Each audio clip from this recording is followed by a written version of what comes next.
Voilà, chers frères et sœurs, soyez abondamment bénis.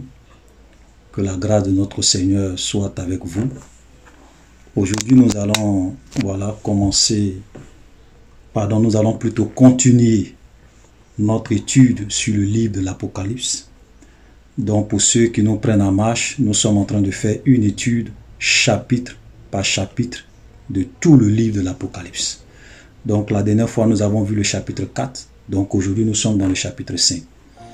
C'est un livre qui est vraiment important parce que c'est un livre qui concerne la fin des temps. C'est un livre qui contient la fin de toutes choses. C'est un livre qui décrit avec beaucoup de détails la fin du diable, son sort final et le sort final de tous ceux qui vivent loin de Dieu. C'est pour cela que le diable n'aime pas ce livre.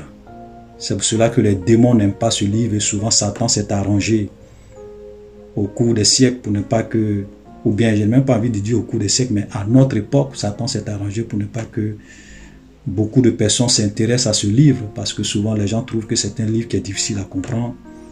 Et frère, Dieu ne nous donne pas sa parole pour que sa parole soit difficile à comprendre. Amen. Si vous êtes humble, si vous cherchez Dieu, le Seigneur va vous révéler sa parole. Vous savez ce qui fait que beaucoup de chrétiens n'arrivent pas à comprendre la parole de Dieu. Et même j'ai envie de dire ce qui fait que beaucoup même de pasteurs n'arrivent pas à comprendre la parole de Dieu, c'est parce qu'ils sont orgueilleux. Parce que quand vous êtes orgueilleux, Dieu vous résiste. Quand vous êtes orgueilleux, Dieu vous combat. Quand vous êtes orgueilleux, Dieu va vous cacher des choses.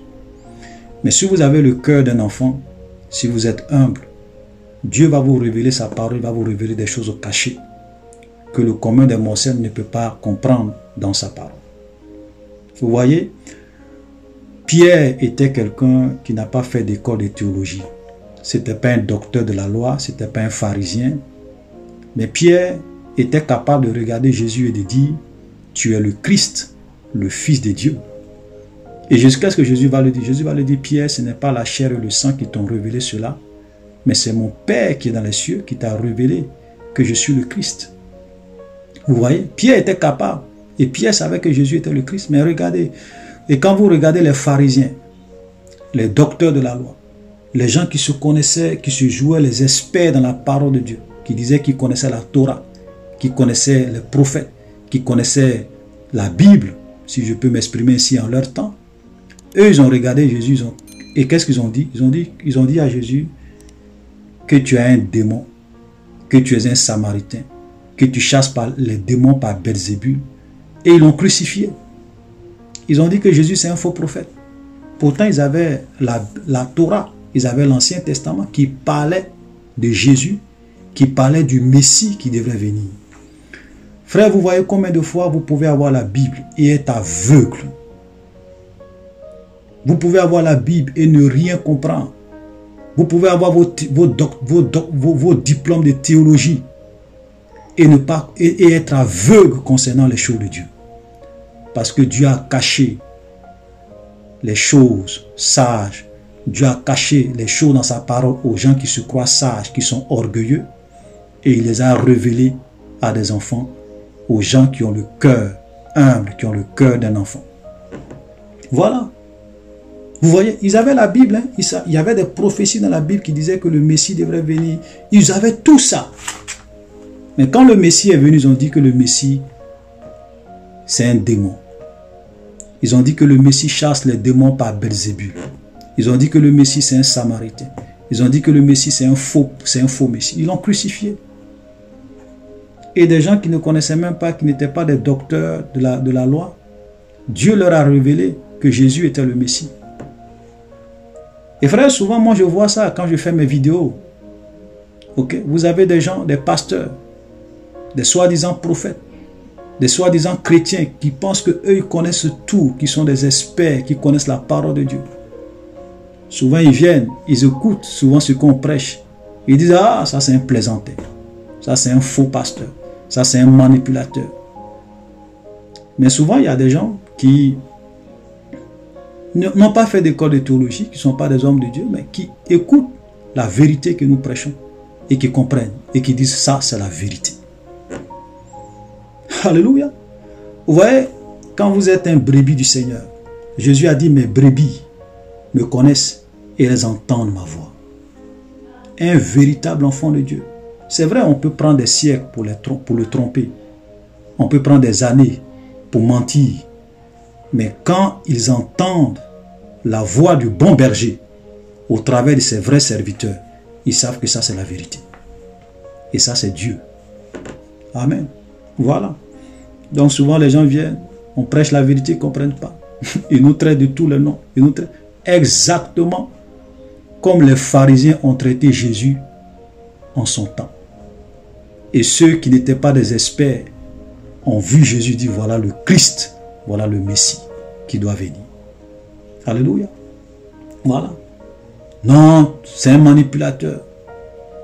Mais attends, parce que si vous dites que je suis un manipulateur, parce que quand on manipule les gens, c'est pour les soutirer de l'argent. C'est pour les soutirer quelque chose. Moi, quand je fais mes vidéos, je suis très clair. Je dis, je ne demande ni argent. Nous ne prenons ni argent, ni dîme, ni offrande. Je vais chercher à manipuler les gens. Pourquoi? Je ne demande pas l'argent de quelqu'un. Il y a même des frères qui m'ont contacté en inbox pour voir s'ils pouvaient me donner de l'argent, s'ils pouvaient aussi me soutenir financièrement. Je leur ai dit non. Je leur ai dit non, que je ne prends pas d'argent. Voilà, donc je vais chercher à manipuler les gens. Pourquoi? Bref, c'était simplement une parenthèse. Nous allons continuer. Alléluia. Donc si vous voulez vraiment que Dieu vous révèle sa parole, s'il y a quelque chose que vous devrez développer, c'est l'humilité. Voilà. Personne ne connaît toute la vérité. On apprend. Mais si vous voulez que Dieu vous révèle des choses cachées, soyez humble. Et vous allez voir que Dieu va vous faire grâce. Vous allez lire des passages dans la Bible. Et vous allez découvrir des choses que même les grands théologiens, ceux qui ont les grands doctorats, ne sont pas capables de comprendre. Frère, c'est la vérité. Amen. Voilà. Donc aujourd'hui, nous sommes dans le chapitre 5 de l'Apocalypse. Et comme je le disais, quand on est en train de voir le chapitre 4, j'ai dit que à partir du chapitre 4, nous rentrons dans la partie prophétique, ok, du livre de l'Apocalypse, parce que ça concerne les événements futurs. Et donc, avant que Jean ne puisse voir le futur, ou bien les choses qui vont arriver dans le futur, avant qu'il ne puisse voir le règne de l'Antichrist, la marque de la bête, le chiffre 666, les 7 coupes de la colère de Dieu, les 7 sceaux de l'Apocalypse, les 7 trompettes, les différents jugements de Dieu, le jugement de Babylone, avant qu'il ne puisse voir tout ce chaos dans le futur, on va lui montrer la vision du trône. Pour lui dire quoi? Okay? Un peu comme pour lui dire que Jean, tu vas voir des choses qui font peur dans le futur. Tu vas voir vraiment le chaos dans le futur. Mais ne crains pas, n'aie pas peur, parce que celui qui contrôle toutes ces choses, celui qui est le maître des temps et des circonstances, c'est celui qui est assis sur le trône. C'est lui qui gère tout ça. C'est lui qui est aux commandes. Rien ne l'étonne, rien ne le surprend. Il connaît tout. Rien ne lui échappe. Donc c'est lui qui est au contrôle. Donc tout le chaos que tu vas voir, sache que Dieu est au contrôle de tout ça. Alléluia. Amen. Donc aujourd'hui dans le chapitre 5, toujours dans la même ligne, nous allons également voir une scène pour montrer à Jean encore que Jésus-Christ est celui qui va orchestrer, qui sera le maître de tout ce qu'il va voir dans le futur. Amen. Et donc, à partir du verset 1, voilà ce qu'il est dit. Puis je vis, Apocalypse chapitre 1, à partir du verset, Apocalypse chapitre 5, à partir du verset 1. Puis je vis dans la main droite de celui qui était assis sur le trône un livre, écrit en dedans et en dehors, scellé de 7 sceaux. Et je vis un ange puissant qui criait d'une voix forte, qui est digne d'ouvrir le livre et d'en rompre le sceau. Et personne dans le ciel, ni sur la terre, ni sous la terre, ne put ouvrir le livre, ni le regarder. Alléluia. Donc Jean va voir quelqu'un ok, qui était assis sur le trône. Donc, il a déjà vu la vision du trône. Et on a vu que sur le trône, celui qui était assis, c'est Dieu le Père. Donc, et Dieu le Père tenait dans sa main un livre. Et ce livre-là était scellé. Si je veux parler à la manière des hommes, c'est comme s'il y avait des cadenas sur le livre. Ouais, un livre avec des cadenas, un rouleau avec des cadenas. Bon, je dis des cadenas pour qu'on puisse vraiment bien comprendre. Avec des cadenas. Donc, pour pouvoir ouvrir le livre, il faut briser les cadenas. Il faut briser les sceaux. Et donc, il y a un ange puissant qui va crier d'une voix forte dans le ciel. Qui est digne d'ouvrir le livre et d'en rompre les sceaux? Mes frères, ce livre-là, c'est quoi exactement? Que symbolise ce livre? Ce livre symbolise le rachat, le prix du rachat de l'humanité, le prix du rachat des hommes. Ça veut dire que celui qui allait être capable de venir prendre ce livre et de briser les sceaux, c'est celui qui a été capable de racheter l'humanité, de racheter la terre, de racheter les hommes. Amen. Parce que dans l'Ancien Testament, il y avait une loi. La loi du rachat. Quand nous prenons par exemple Lévitique 25, à partir du verset 25, voilà ce que la Bible dit. Si ton frère devient pauvre et vend une portion de sa propriété, celui qui a le droit de rachat, son plus proche parent, viendra et rachètera ce qu'a vendu son frère. Donc ça, c'était une loi en Israël. C'était une loi chez les Juifs. C'est-à-dire que si, par exemple, quelqu'un devient pauvre et puis vend une partie de sa propriété, ok, quelqu'un, son plus proche parent, pouvait venir racheter cette propriété-là de la main de celui à qui il avait vendu. On se comprend? Et nous devons comprendre que quand Dieu a créé le monde, il a donné la propriété du monde à Adam et à Ève. Regardez quand nous lisons par exemple Genèse. Genèse chapitre 1, le verset 26, qu'est-ce que la Bible dit? Puis Dieu dit, faisons l'homme à notre image, selon notre ressemblance, et qu'il domine sur les poissons de la mer, sur les oiseaux du ciel, sur le bétail, sur toute la terre, sur tous les reptiles qui rampent sur la terre. Dieu créa l'homme à son image, il le créa à l'image de Dieu, il créa l'homme et la femme. Frère, vous comprenez? Ça veut dire que quand Dieu a créé le monde, il a créé l'homme pour que l'homme puisse dominer, l'homme puisse régner, l'homme puisse gouverner, l'homme puisse réellement être le propriétaire, du monde. Mais malheureusement, lorsque l'homme a péché, l'homme a vendu la propriété du monde au diable. Et nous voyons, et le diable n'a pas eu peur de dire ça à Jésus. Quand Jésus est venu, Satan n'a pas eu peur de dire ça à Jésus. Et Satan n'a pas eu peur de dire ça à Jésus. Quand nous lisons Luc chapitre 4, le verset 5, vous avez, voilà, il dit, quand le diable est venu tenter Jésus, dans Luc 4, le verset 5, regardez ce que le diable va dire à Jésus. Le diable l'ayant élevé lui montra en un instant tous les royaumes de la terre. Donc Satan va montrer en un instant tous les royaumes de la terre à Jésus. Dans le désert, il lui montre tout. Et regardez, et il lui dit, regardez ce que le diable va dire à Jésus. Il dit, je te donnerai toute cette puissance et la gloire de ces royaumes, car elle m'a été donnée. Et je la donne à qui je veux. Voilà, donc voilà ce que... Vous savez, le diable ne peut pas venir devant Jésus et puis mentir.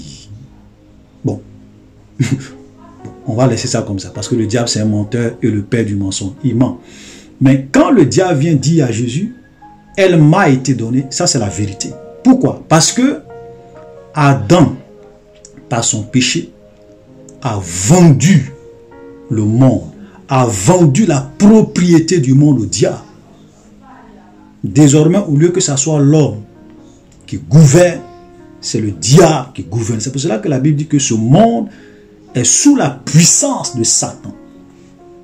Amen. Pourquoi? Parce que l'homme, c'est-à-dire qu'avant que Jésus ne vienne, la terre, c'était le diable qui était le maître absolu. C'était lui qui régnait. Et les gens étaient impuissants devant lui.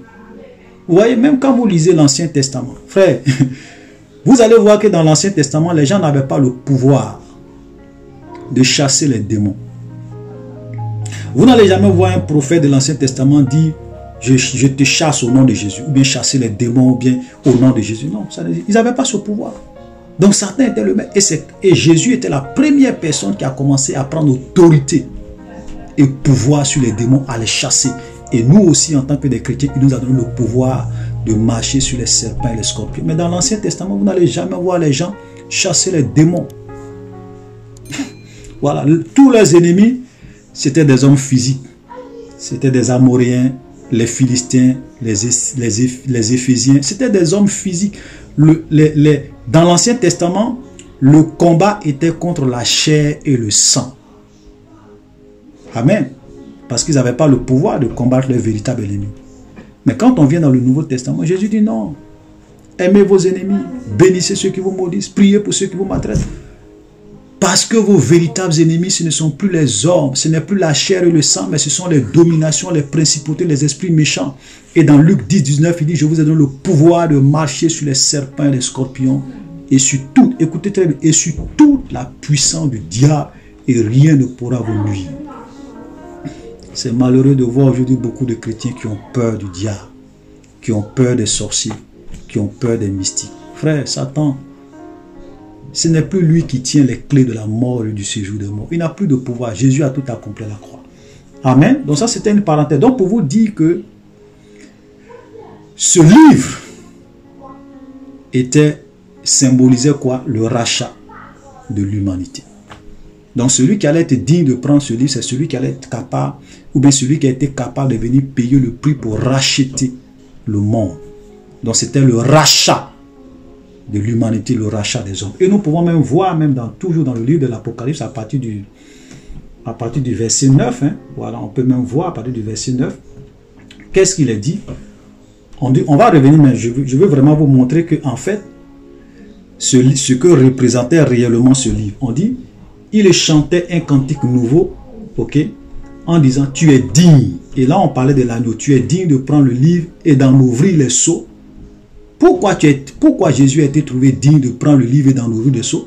La Bible dit, car tu as été immolé. Écoutez très bien, car tu as été immolé et tu as racheté pour Dieu par ton sang des hommes de toute langue, de toute tribu, de toute langue, de tout peuple et de toute nation.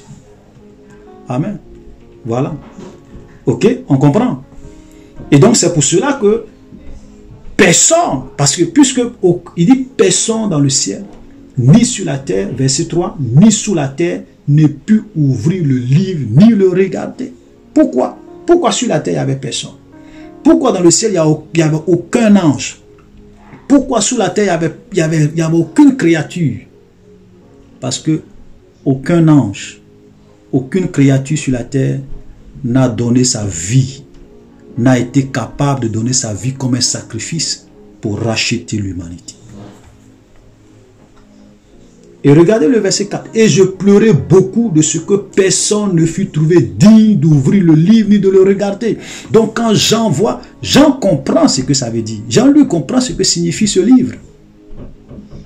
Et il pleure. Pourquoi il pleure? Parce qu'il dit, s'il n'y a personne qui a été trouvé digne d'ouvrir le livre, ça veut dire que on est foutu. Ça veut dire qu'il n'y a plus d'espoir. Ça veut dire qu'on est tous foutus. Donc il comprenait le sens. C'est pour cela qu'il a commencé à pleurer. À pleurer. Et il a pleuré beaucoup. Il pleurait, il versait des larmes. Parce que ce qu'il voyait était grave. C'était vraiment très. C'était d'une importance vraiment capitale. Personne dans le ciel. Personne sur la terre. Personne sur la terre, non. Frère, c'est pour cela que Jésus-Christ est le seul et l'unique sauveur du monde. Il dit, je suis le chemin, la vérité et la vie. Nul, écoutez-moi très bien frère, nul ne vient au Père que par moi. Qu'on ne vous trompe pas, il n'y a pas de vie en aucune autre religion. La vie se trouve en Jésus. Et Jean a vu. Verset 5, et l'un des vieillards me dit, ne pleure point. Voici le lion de la tribu de Juda. Le rejeton de David a vaincu pour ouvrir le livre et ses 7 sceaux. Alléluia. Donc l'un des 24 vieillards qui étaient autour du trône va venir et va dire à Jean, Jean, ne pleure pas. Il y a de l'espoir. Alléluia. Frère, laisse-moi te dire que si tu es vraiment abattu, si tu es vraiment découragé, si tu es vraiment dans des situations où tu te dis, la mort est mieux pour moi, laisse-moi te dire qu'il y a de l'espoir. Avec Jésus, il y a de l'espoir. Avec Jésus, il y a de l'espérance. On dit à Jean, ne pleure pas. Voici le lion de la tribu de Juda a vaincu pour ouvrir le livre et ses 7 sceaux. Et je vis au milieu du trône et des 4 êtres vivants au milieu des vieillards un agneau qui était là comme immolé. Il avait 7 cornes et 7 yeux qui sont les 7 esprits de Dieu envoyés par toute la terre. Alléluia. Excusez-moi. Alléluia. Voilà. Vous voyez, on va le dire, voici le lion de la tribu de Juda a vaincu pour ouvrir le livre et ses 7 sceaux. Et quand il va regarder, et qu'est-ce qu'il va voir? On dit le lion de la tribu de Juda a vaincu, mais au lieu de voir le lion de la tribu de Juda, qu'est-ce qu'il voit? Il voit un agneau qui était là comme immolé. Frère, Jésus a une double face. Il est le lion de la tribu de Juda. Il est l'agneau de Dieu. Et comme souvent j'ai eu à le dire plusieurs fois au cours de cette étude sur l'Apocalypse, les gens n'ont pas souvent une vision équilibrée de Dieu. Jésus est l'agneau, mais il est aussi le lion de la tribu de Juda. Il est doux, il est aussi amer. Il est amour, mais il est aussi un Dieu de justice. Il pardonne le péché, mais il ne s'amuse pas avec le péché, parce que le salaire du péché, c'est la mort. Donc si vous n'avez pas cette vision équilibrée de Dieu, vous allez vivre une vie chrétienne d'illusion. Comme beaucoup de personnes aujourd'hui qui disent Jésus, oh Dieu est amour, crois en lui, Seigneur Jésus, viens dans mon cœur, je t'accepte comme mon Seigneur et mon Sauveur. Amen, je suis sauvé. Même si je vis dans le vol, même si je vis dans la pornographie, même si je vis dans les avortements, même si je vis dans le mensonge, même si je vis dans la manipulation, Dieu est amour. Frère, laisse-moi te dire, parce que c'est mon devoir, tu vas te réveiller dans l'éternité et tu auras le choc de ta vie parce que le royaume des cieux te sera fermé. Parce qu'au jour du jugement, ça ne sera plus l'agneau de Dieu. L'agneau de Dieu, c'est celui qui est venu dans ce monde, qui est mort pour nos péchés. L'agneau de Dieu, c'est pendant que tu es vivant sur la terre. Pendant que tu vis dans ce monde, il y a l'agneau de Dieu. Mais après la mort, c'est fini. Après la mort, c'est fini. Au jour du jugement, les gens vont faire face au lion de la tribu de Juda, au Dieu de justice, au Dieu sévère, au Dieu qui a détruit Sodome et Gomorrhe, au Dieu qui a détruit le temps de Noé par le déluge à cause du péché. Frère, ne vous amusez pas avec le péché. Alléluia. Amen. Et donc, on dit, il avait 7 cornes et 7 yeux, qui sont les 7 esprits de Dieu envoyés par toute la terre. Donc les 7 cornes, les cornes symbolisent quoi? Le pouvoir. Donc le chiffre 7 étant le chiffre de la perfection de l'autorité de Jésus. Ok? Ces 7 yeux qui sont les 7 esprits de Dieu. Vous voyez que c'est toujours des symboles. On a vu 7 lampes qui symbolisent les 7 esprits de Dieu. Ici, on voit ce agneau qui avait 7 yeux qui symbolise également les 7 esprits de Dieu. Et regardez, la Bible dit, envoyé par toute la terre. Frère, laisse-moi te dire, les yeux de Dieu voient toutes choses. Tu peux te cacher devant les hommes pour mener une double vie. Tu peux mentir à ton patron, tu peux mentir à ta maman, tu peux mentir aux hommes, tu peux même vivre ta vie. Tu peux même tromper tes pasteurs, tromper tes responsables, mener une double vie. Mais s'il y a une personne dans ce monde qu'on ne peut pas tromper, s'il y a une personne dans le monde qui a 7 yeux, s'il y a une personne dans ce monde dont ses yeux représentent les 7 esprits de Dieu envoyés par toute la terre, qui voit tout ce qui se passe dans le moindre détail, dans ta chambre, pendant le week-end, là où personne ne te voit, même dans un trou, s'il y a personne qui te voit, celui-là, personne ne peut le tromper. Ses yeux sont comme une flamme de feu. Il voit toutes choses. Amen. C'est pour cela que moi je dis, frère, ne vis pas ta vie par rapport aux hommes. Ne vivez jamais votre vie par rapport aux hommes. Parce que les hommes, ils ne voient peut-être que 5% de votre vie, maximum peut-être 10% de votre vie, et sur la base des 10% de votre vie, ils vous jugent. Tu es un bon frère parce qu'il voit 10% de ton. Tu es une bonne soeur, 10% de ta vie. Tu es un mauvais frère, 10% de ta vie. Tu es une bonne soeur, tu es une mauvaise soeur, 10% de ta vie. Mais ils ne te connaissent pas. C'est quand vous prenez la copie d'un élève et vous corrigez 10% de son devoir et vous dites qu'il a très bien. Ou bien vous lui donnez une mauvaise note. C'est injuste. C'est injuste. C'est pour cela que je dis, frère, je vous encourage, ne vis pas ta vie par rapport aux hommes. Parce qu'au jour du jugement, Dieu ne va jamais interroger quelqu'un pour dire, qu'est-ce que tu penses de ce monsieur? Qu'est-ce que tu penses de cette femme? Jamais. Dieu ne va jamais interroger quelqu'un parce que ses yeux parcourent toute la terre. Amen. Quand on dit ses yeux parcourent toute la terre, c'est une manière de parler. Pour dire que Dieu voit toutes choses. Alléluia. Verset 7. Il vint et il prit le livre de la main droite de celui qui était assis sur le trône. Amen. Donc l'agneau, le lion de la tribu de Juda va venir et il va prendre le livre de la main droite de Dieu le Père qui était assis sur le trône. Vous savez, il y a des gens, aujourd'hui il y a des doctrines. Il y a des doctrines erronées où les gens disent que la doctrine de Jésus seul.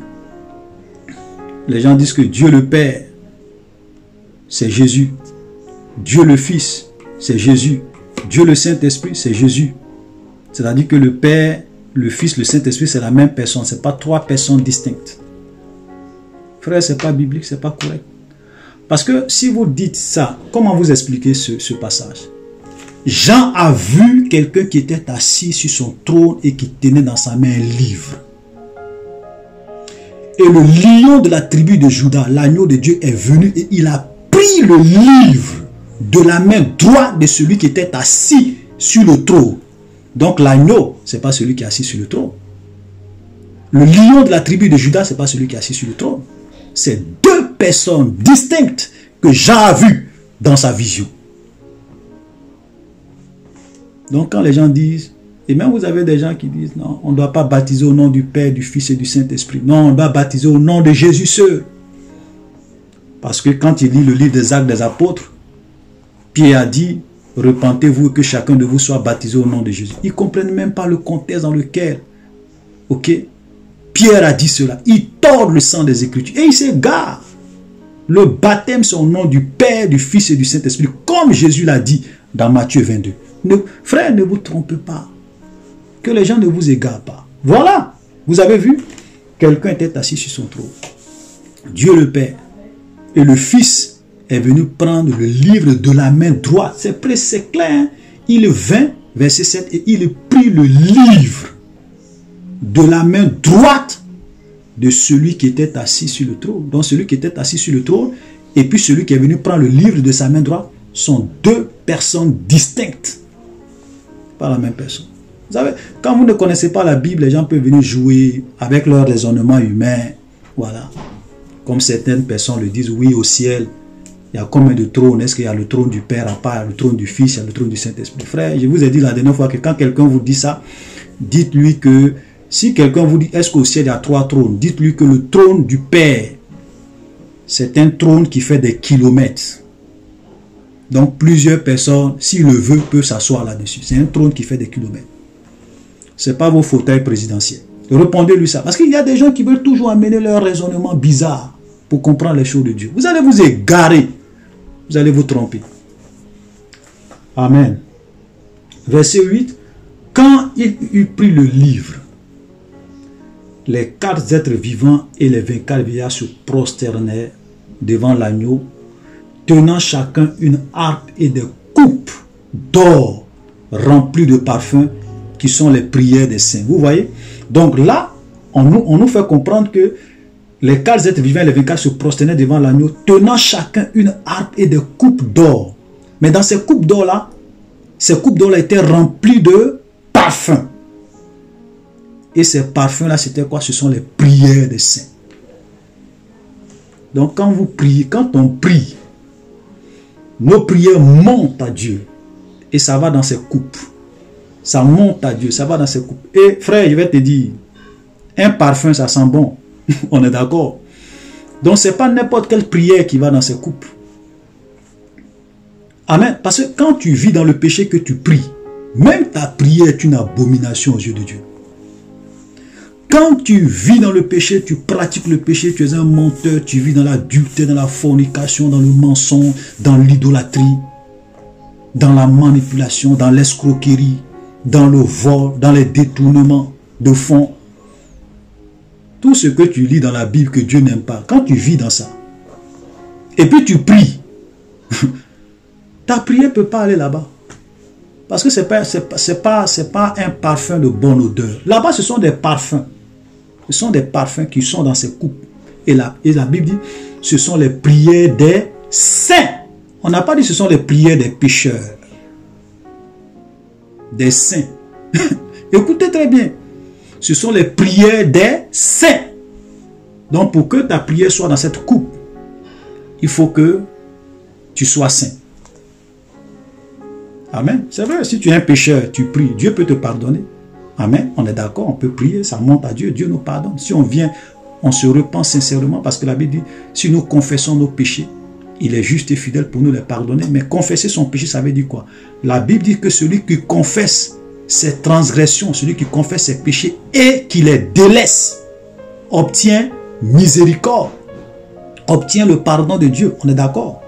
Parce qu'il y a des gens qui se croient malins. Seigneur, pardonne-moi. Demain, ils sont dedans. Seigneur, pardonne-moi. Demain, ils sont dedans. Seigneur, pardonne-moi. 1 an, ils sont dedans. 2 ans, ils sont dedans. 5 ans, ils sont dedans. Tu te trompes toi-même. Ce n'est pas Dieu. Ta prière ne peut pas aller dans cette coupe. Impossible. Les prières des saints. Des saints. On n'a pas dit des gens qui vivent et qui pratiquent le péché. Non, non, non. Tous ceux qui vivent, qui se disent chrétiens, qui vivent et qui pratiquent le péché, leur prière ne peut pas monter à Dieu. C'est-à-dire que quand leur prière arrive au 2e ciel, le diable bloque ça. Si je veux parler à la manière des hommes, le diable arrête ça rapidement. C'est pour cela que vous avez des gens, ils jeûnent, ils prient, ils jeûnent, ils prient, ils font des veillées. Dieu ne les... Et eux-mêmes se disent, mais pourquoi Dieu ne m'exauce pas? Frère, je vais te dire pourquoi Dieu ne t'exauce pas. Parce que tes prières ne montent pas à Dieu. Toi, tu penses que tu pries, mais Dieu... Tes prières ne montent pas à Dieu. Si tu veux, il faut prendre 100 jours de jeûne. Il faut prendre 40 jours de jeûne. Si tu pratiques le péché, tes prières ne montent pas à Dieu. Moi, je te dis la vérité. Voilà. Je te dis la vérité. Il chantait un cantique nouveau en disant, tu es digne de prendre le livre et d'en ouvrir les sceaux, car tu as été immolé et tu as racheté par ton sang des hommes de toute tribu, de toute langue, de tout peuple et de toute nation. Amen. Il y avait, je crois qu'il y a eu il y a eu des polémiques tout dernièrement. Je crois qu'il y a un pasteur branhamiste qui a fait une vidéo qui a dit qu'aucun Congolais n'entrera au ciel. Je ne sais pas si, voilà, qui a dit, un pasteur congolais, hein, je ne sais pas, qui dit aucun Congolais ni de Kinshasa, ni du Congo-Brazzaville n'entrera au ciel. Que ce pasteur-là vienne lire ce texte et qu'il arrête d'égarer les gens. La Bible dit, tu as racheté par ton sang des hommes de toute tribu, de toute langue, de tout peuple et de toute nation. Ça veut dire qu'au ciel, là, il aura, si je veux, il aura toutes sortes de nationalités, toutes sortes de peuples, toutes sortes de langues, des gens qui ont été sauvés par Jésus. Voilà. C'est vrai qu'on aura des corps glorieux, mais c'est pour dire qu'il a, parce que la Bible, tu as racheté par ton sang des hommes de toute tribu, de toute langue, de tout peuple et de toute nation. Voilà. Que les gens arrêtent de distraire les gens, de mentir aux gens. Alléluia. Tu as fait d'eux un royaume et des sacrificateurs pour notre Dieu. Ils régneront sur la terre. Amen. Alors, ça c'est vraiment important parce que la dernière fois, dans la vidéo précédente sur Apocalypse chapitre 4, je disais que tout enfant de Dieu, dans le Nouveau Testament, nous sommes tous des sacrificateurs. Dieu a fait de nous des sacrificateurs. Voilà le verset. Il dit, tu as fait d'eux un royaume. Tous les hommes que tu as rachetés, de toute tribu, de toute langue, de tout peuple, de toute langue, tu as fait d'eux un royaume et des sacrificateurs pour notre Dieu. Amen. Donc que les gens ne vous trompent pas. Ce n'est pas pour dire que ce sont les pasteurs exclusivement qui sont des sacrificateurs. Tout véritable enfant de Dieu est sacrificateur. Tout chrétien né de nouveau qui craint Dieu est un sacrificateur. Voilà. Alléluia. Et la Bible dit, ils régneront sur la terre. Voilà un verset que les gens prennent souvent pour tromper les gens. Pour dire, oui, nous sommes appelés à régner sur la terre, nous devons gouverner le monde, les chrétiens vont régner sur la terre. Même souvent, je crois, il y a même des gens, des témoins de Jéhovah qui utilisent ça. Oui, nous régnerons sur la terre. Frère, quand la Bible dit, ils régneront sur la terre, il faut bien comprendre ce que la Bible dit. Quand la Bible dit que nous allons régner, parce que Jésus, peut-être qu'on va arriver plus tard, on va vous expliquer, on va expliquer le millénium, le règne de 1000 ans sur la terre. J'ai déjà même fait une vidéo là-dessus, sur le règne de 1000 ans. Ok? Le règne de 1000 ans sur la terre. Et pendant le règne de 1000 ans sur la terre, nous allons régner, nous allons gouverner le monde. Mais ce n'est pas maintenant. Donc vous avez des pasteurs qui disent non, on doit gouverner, on doit impacter, on doit régner dans le monde, on doit être dans les différentes sphères. Ça c'est de la manipulation. Parce que notre règne, c'est vrai, est vrai, mais ce règne-là c'est dans le futur, c'est pas maintenant. Et nous allons lire, parce qu'il faut qu'on dise la vérité aux gens. Quand nous lisons 1 Jean chapitre 3, le verset 2, voilà ce que la Bible dit. Bien-aimés, nous sommes maintenant enfants de Dieu. Voilà ce que l'apôtre Jean dit. Bien-aimés, nous sommes maintenant enfants de Dieu. Et ce que nous serons n'a pas encore été manifesté. Vous comprenez? Parce qu'il y a des gens qui disent, oui, on est des fils du roi, on est des filles et des filles du roi, donc on doit régner, on doit montrer notre statut de filles et de filles du roi, on doit gouverner, on doit impacter, c'est nous qui devons influencer le monde. Ne falsifiez pas les Écritures et ne tronquez pas la parole de Dieu. Jean dit, c'est vrai, nous sommes enfants de Dieu, mais ce que nous serons n'a pas encore été manifesté. Notre statut d'enfant de Dieu, notre statut de fils de Dieu, notre statut de prince et de princesse n'a pas encore été manifesté, mais il dit, mais nous savons que lorsque cela sera manifesté, nous serons semblables à lui, parce que nous le verrons tel qu'il est. Et nous tous, nous savons que nous serons semblables à Jésus-Christ lorsqu'il viendra nous chercher. Nous allons revêtir des corps de gloire. C'est en ce moment-là que ce que nous sommes va être manifesté. Et même Romains aussi nous le dit. Quand nous lisons Romains chapitre 8, le verset 17, à partir du verset 17, il dit quoi? Or, si nous sommes enfants de Dieu, si nous sommes enfants, nous sommes aussi héritiers. Héritiers de Dieu et co-héritiers de Christ. Si toutefois nous souffrons avec lui, afin d'être glorifiés avec lui.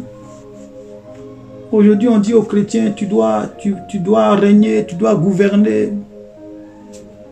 Voilà, on ne pousse pas les chrétiens à s'armer aussi de la pensée de souffrir pour Dieu. Parce que vivre la vie chrétienne, ce n'est pas toujours une vie de confort.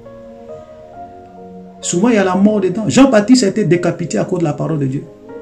Beaucoup de chrétiens au cours des siècles ont été tués à cause de leur foi. Ils ont souffert. Donc, la vie chrétienne, ce n'est pas toujours une vie de prospérité. Tu vas gouverner, tu vas régner, tu vas impacter, tu seras élevé. Le mariage, le voyage, l'élévation.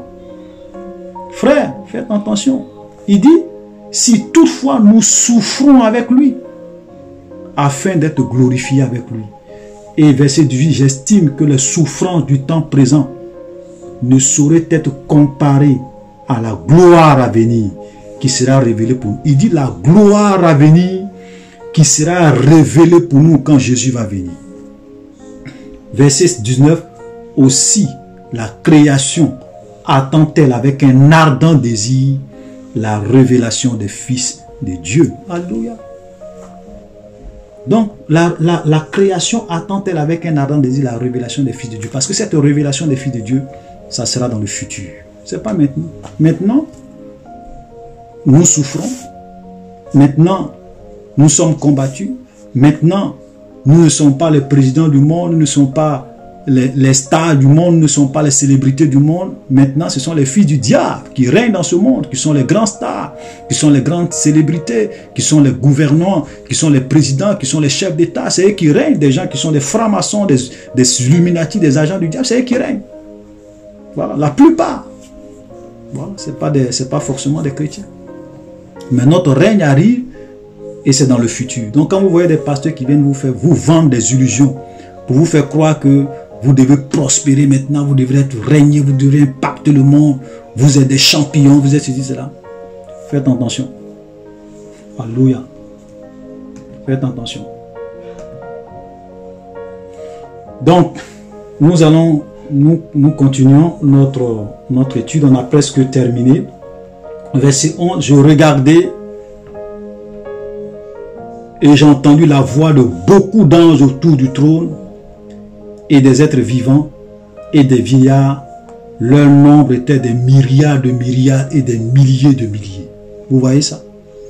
Ça veut dire que les anges qui étaient autour du trône, la Bible dit que leur nombre était des myriades de myriades et des milliers de milliers. D'abord, quand on dit un myriade, écoutez très bien, un myriade de myriades, un milliard de myriades, ça fait 100 millions.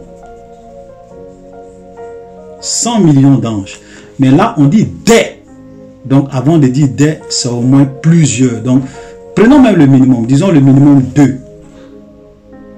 Donc, si on prend le minimum des des qui est 2 personnes déjà, on peut dire des. Ça fait au moins, au minimum, au bas mot. Parce que nous savons que ce sont des milliards d'anges qui sont avec Dieu. Au bas mot, ça fait 200 millions d'anges. 200 millions d'anges. Parce que si le diable est descendu avec les 1/3, s'il y a 200 millions d'anges qui sont restés fidèles avec Dieu et que le diable est descendu avec 1/3, ça veut dire qu'au bas mot, on peut dire que le diable est descendu au minimum avec 100 millions de démons. 100 millions d'anges déchus qui ont été chassés du ciel avec le diable. Amen. 100 millions d'anges. Parce que s'il y a au minimum 200 millions, voilà. Vous savez, j'avais écouté le témoignage de quelqu'un, d'un ex-sataniste. Je pense que vous le connaissez déjà, le pasteur Jonas. Et qui avait dit à quelque part dans son témoignage que le diable est descendu avec 144 000 anges. 144 000 anges. Vous voyez, c'est pas vrai. C'est pas vrai. Pourquoi? Parce que 1/3 de 200 millions de démons, ça c'est le minimum, mais on va voir tout à l'heure que ce sont des milliards. C'est au moins 100 millions.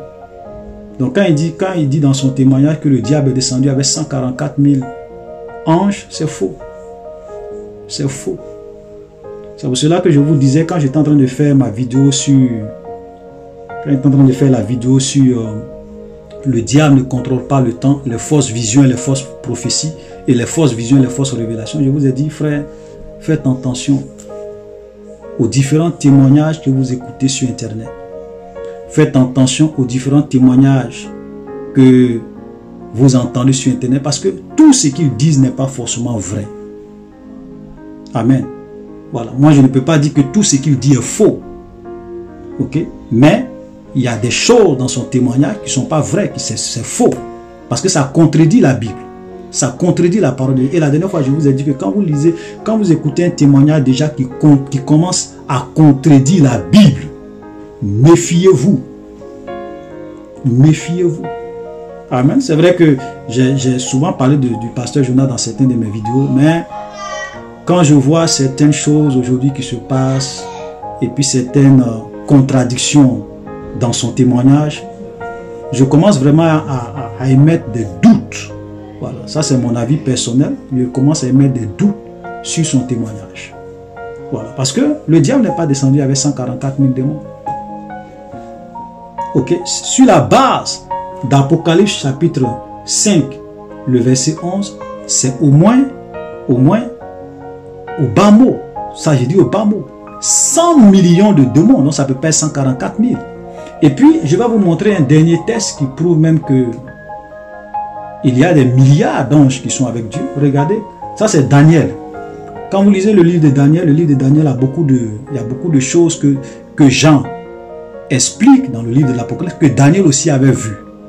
Mais regardez ce que Daniel nous dit dans Daniel chapitre 7, le verset 9, parlant un peu des différents gouvernements et puis un peu du règne aussi de l'Antichrist. Regardez ce qu'il dit.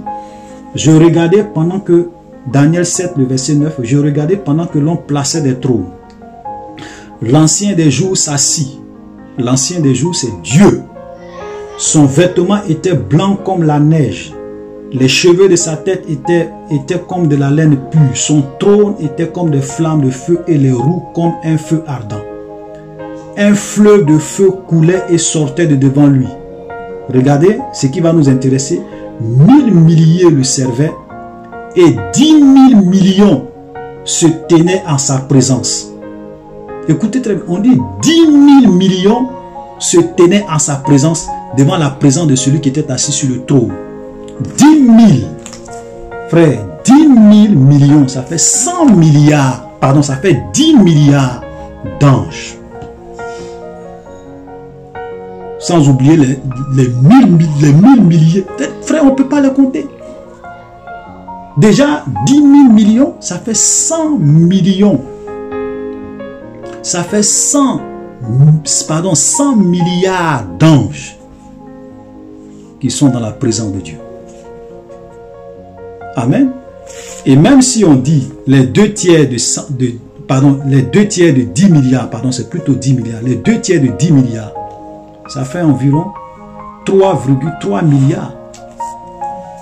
Donc on peut même arrondir à 3,4 milliards. Ça veut dire que si le diable est descendu avec 1 tiers, ça veut dire que le diable a au moins à son service plus de 3 milliards. Vous comprenez? Donc, ça peut pas être vrai. Les anges qui sont descendus avec le diable ne peuvent pas être 144 000. Et même si on suppose même que c'est 144 000 légions, parce que dans une légion, d'après son témoignage, il dit il y a 13 000 démons dans une légion. Ok, dans une légion. Même 144 000 multiplié par 13 000, ça te fait environ 100, ça fait 1 milliard 872 millions. Ça fait même pas 2 milliards. Donc ça encore, c'est toujours faux. Voilà. Même s'il dit c'est 144 000 légions, c'est encore faux.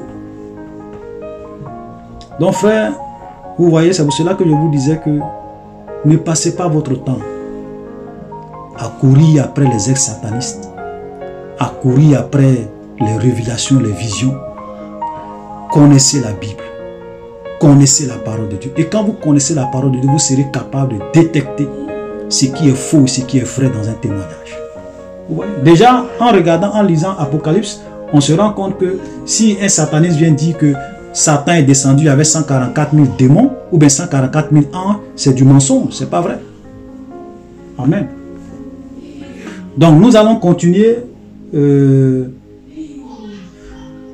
Verset 12, il disait d'une fois forte, l'agneau qui a été immolé est digne de recevoir la puissance, la richesse, la grâce, la force, l'honneur, la gloire et la louange.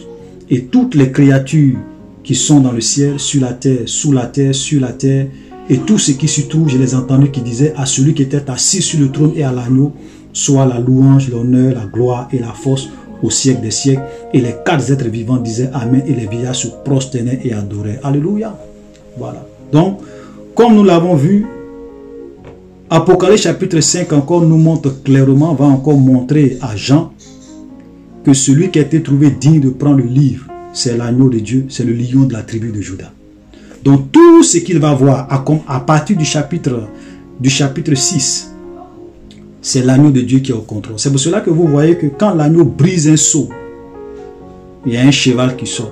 il brise le deuxième seau, il y a un cheval qui sort. Tant qu'il ne brise pas un seau, rien ne se passe.